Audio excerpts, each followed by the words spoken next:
Good morning, everybody. Happy Saturday. So, what does everyone have planned for today? I myself am going to see the new Minion movie.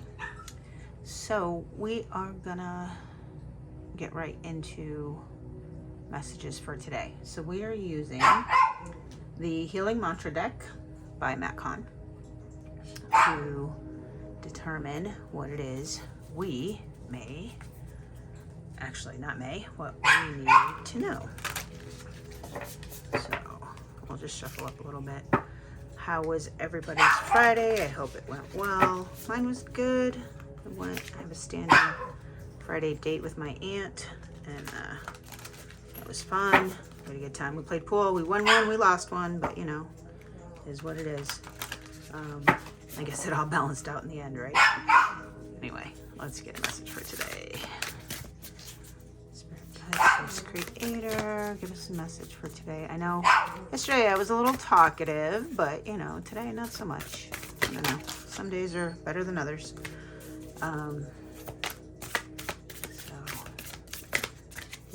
My dogs are locked in the other room, so if you hear them in the background, I do apologize.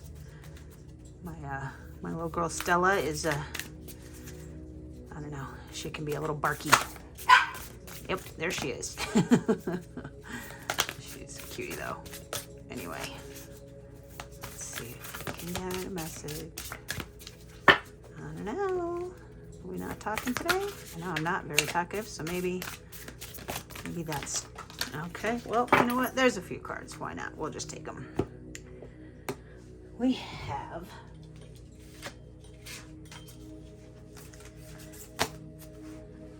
Greeting Wellness. Oh, I like the color scheme that it fell out in. Anyway, Greeting Wellness. Balance is the key to a life of infinite miracles. So yeah, I mean, balance in everything, right? We live in a world of duality, and we have to learn to balance that duality, good and bad, left and right, up and down, yin and yang, light and dark. Too much on either side is not great, right? It's it can lead to obsessions and addictions, as I smoke my vape. So balance is the key to a life of infinite miracles. So if you are able to maintain that balance, then the miracles in your life start to become a little more, I'm not going to say that they manifest. I'm going to say that we are able to actually notice them when we're balanced. We're not too much in the past. We're not too much in the future. We're in the right now. That's when we actually get to see the miracles that happen in our life, because those miracles are happening regardless of whether or not you notice them, ultimately. Sorry guys, I'm just looking for his take on that. Greeting Wellness. I wonder why I'm looking for balance here.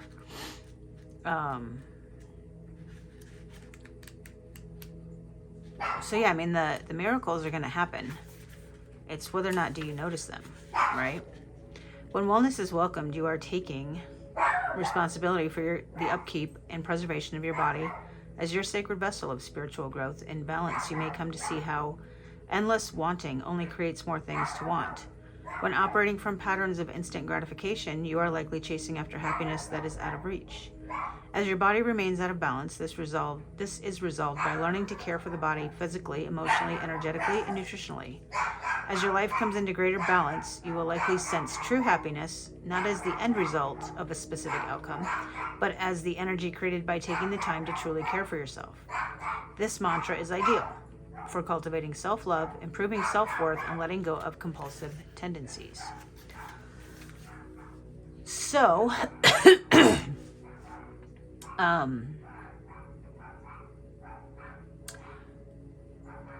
we always think of balance as two things, right?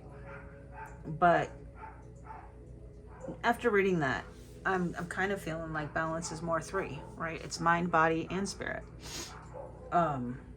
Any one of those three, obviously there's two sides of each one of those. So That's when we start getting into sacred geometry and all that. And I'm not going to try to do that with you guys today, but, you know, balance your mind, the good and the bad, right? Balance the body, eating nutritious foods, but yet still enjoying it, you know, that kind of stuff.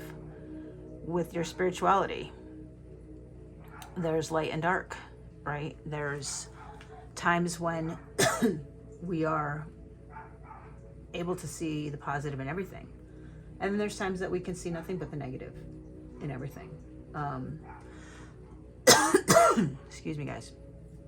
Balance is the key to a life of infinite miracles. That's seeing the bad and the good, and seeing the good in the bad, right? Because there is good and bad in everything. And when we can see it and notice it, we can watch it transmute, watch the bad turn into the good. We can manifest that. And those little miracles of being in the moment of a tragedy and knowing that it is in our highest good for that to be happening, that everything's happening in the perfect time, and being able to kind of fast forward your brain into that emotion of being grateful while the world is falling apart around you is not only incredibly hard, but it does require a level of balance to make that happen. And those are when we start to notice those miracles. So that's the first message. Come back. All right. Uncovering confidence. I actually saw I think it was Mel Robbins I was watching. And she said confidence is something that we are all born with, and it just gets squashed, right? So, which made sense, because you wouldn't know what confidence was if you've never experienced it. And these are her words, not mine. So it's not a matter of building it, it's a matter of remembering that you have it. The other thing that she said that I liked about the word confidence is it's not necessarily believing in yourself and your abilities, it's the willingness to try. Because you have to try and fail before you can try and succeed. Because you're going to need the knowledge that you gain from the failures in order to succeed. So it becomes a cyclical pattern of try, fail, repeat, you know, whatever. Anyway, those are all Mel Robbins' words, not mine. Just reminded me of that. Thought I'd share that with you. Okay, uncovering confidence. I am the missing piece that completes the puzzle of the universe. That is interesting. Sorry, guys. I need my coffee, and I made it, and I forgot to grab it off the counter. But anyway, maybe the coffee is the missing piece that completes my puzzle of my universe today. You guys know I refer to puzzles quite a bit. Actually, really, really enjoy puzzles. And I don't necessarily mean the puzzles that you put together from a box, right? I like mind puzzles. But anyway, I think this is referring to the puzzle from a box. And if you are the missing piece that completes that puzzle, then that means everything around you was a piece that got put into place. So that could be a person, it could be a job, it could be a situation, it could be a state of mind, a feeling, a vacation, like all of these little pieces of your life that you end up putting together. The puzzle's never complete until you add yourself to it,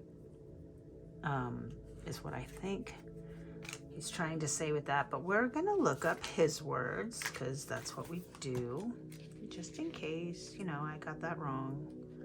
And even if I did, it's a message anyway. Uncovering confidence. I'm the missing piece. So when confidence is uncovered, you are living from a space of renewed purpose.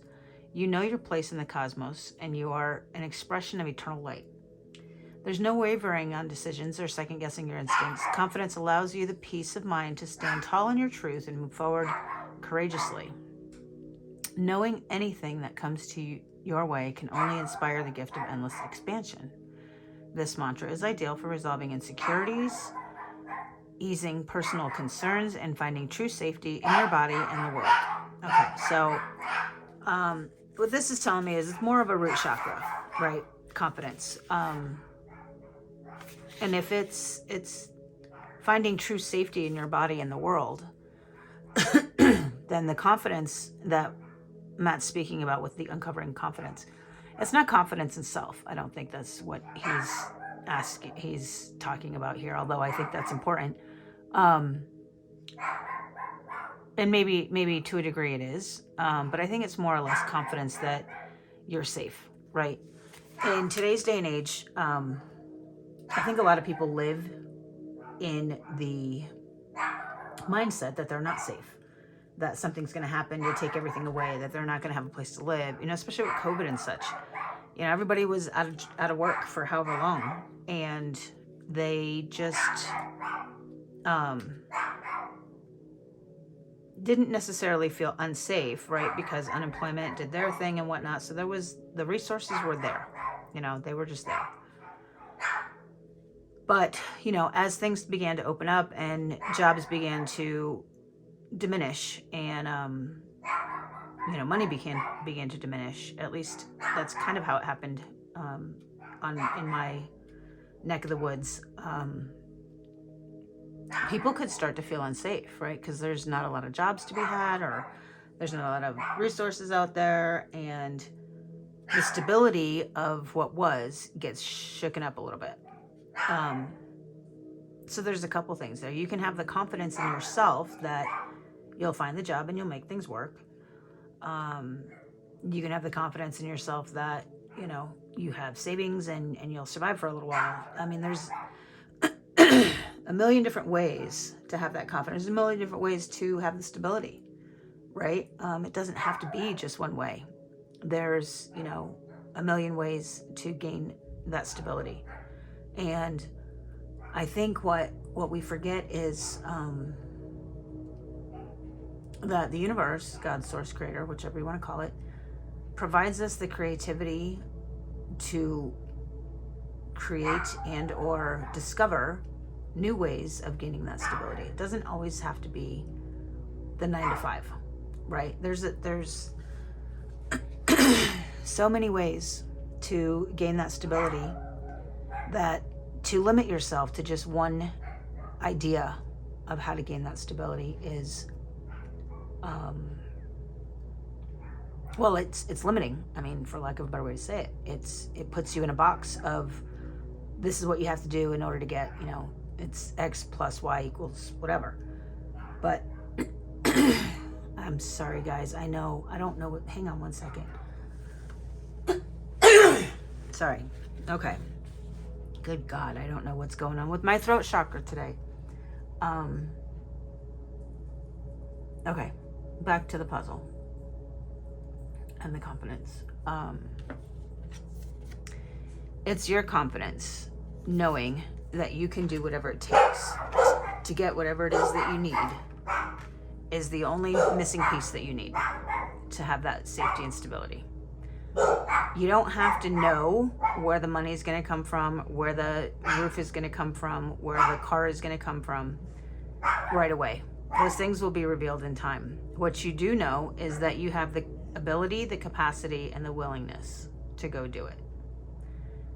That is the piece that you need to have the confidence and the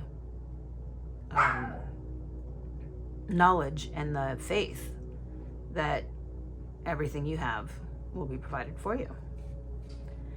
So, our last card is integrating the ego.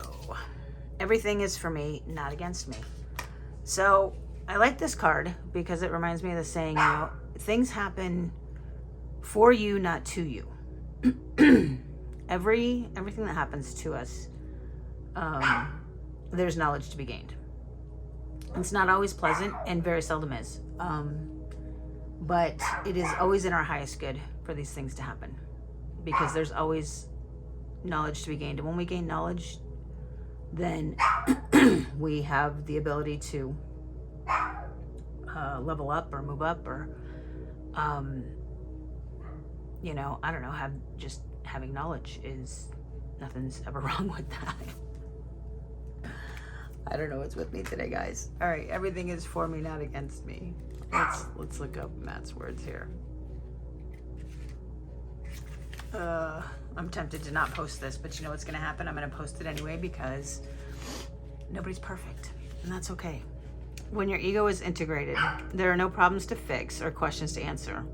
There is just the aligned responses of the soul's reality, acknowledging life as fertile ground where greater expansion is revealed. As you integrate your ego, every moment can be seen to be conspiring for your highest evolution instead of plotting against you. This mantra is ideal for overcoming victimhood, being more grateful, and being more forgiving. Our egos, guys, is a double-edged sword, right? It's there to protect us, but it can just as easily hurt us if we don't keep it in check. I know there's books and people in the spiritual community that say drop your ego. Clearly that's not possible to completely drop it, but you can integrate it. You can blend it with your higher self. You know, we've got the three, Father, Son, Holy Spirit, which are all one. So it doesn't mean it dropped any piece of it, right? God didn't drop the Father, God didn't drop the Son, God didn't drop the Holy Spirit. He integrated them into one where it was a balance. If you think of even like the crystal ball over here, there's three pieces with which to balance the crystal ball on. You take away one of those things and the whole thing collapses, right? So we have to have that balance in order to maintain. So we don't want to drop the ego altogether. We just want to integrate it. Mind, body, spirit. If you think of the ego as the body portion of mind, body, spirit, and the mind as your subconscious and spirit as your superconscious, then it becomes a dance of balancing those three. You know, you don't want to be too spiritual, you don't want to be too egotistical, and you don't want to be too logical. So balancing all three of those would be what we consider to be integration. And when we do that, then we can look at the one thing that's happening, right? And we can look at it from all three sides of the triangle, if you will. We can look at it from our logical side. We can look at it from our subconscious and you know, try to delve into that side of things. And then we look at it from our superconscious, or our Christ consciousness, which is one of love, right? We talk about Christ consciousness or our higher selves, and it is just pure love. You know, there's no duality on that side. And when we can look at things with all three of those perspectives, you know, they call it your third eye. So you see from the left side in your left eye, and that would be your feminine, nurturing side, right? You look at things, or for lack of a better way to say it, your subconscious.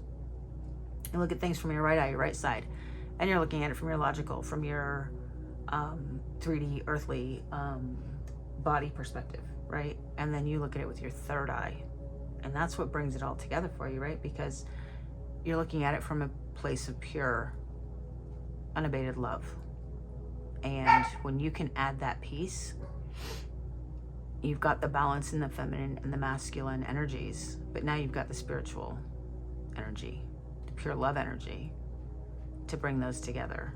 Or maybe that's what happens when you do bring those together, is you do end up revealing that side of the triangle. So you need all three to balance. And when you do, then you can see the good in everything. You can see the knowledge to be gained and the wisdom to be transmuted from that knowledge.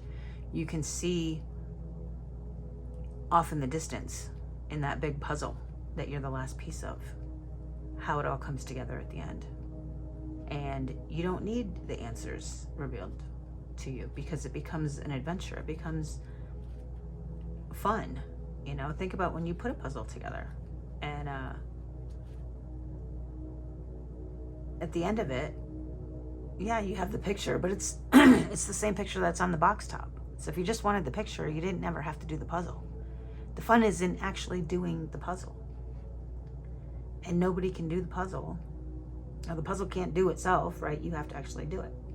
So anyway, that's my long-winded roundabout way of analyzing or figuring out what these cards mean for our message today. And I'm gonna leave it there because yeah, my brain is just kind of foggy today, guys. Obviously my throat chakra is having an issue, and my words are escaping me today. So I'm just going to leave the messages there. We are, of course, going to get a healing message because I love the healing messages. We do those every day. And our healing message today is, this is incomplete. I think that's funny because I don't really feel like this reading is over, but I need to end it here. I need to go take care of my throat and put my mind a little more in the 3D and get out of the clouds here so I can get my day going. So a little bit of self-care for me today, and hopefully you guys are doing the same thing. Enjoy your weekend, enjoy your Saturday, and I hope my convoluted message here made sense for someone, and I hope it helped. We'll talk soon. Love and light.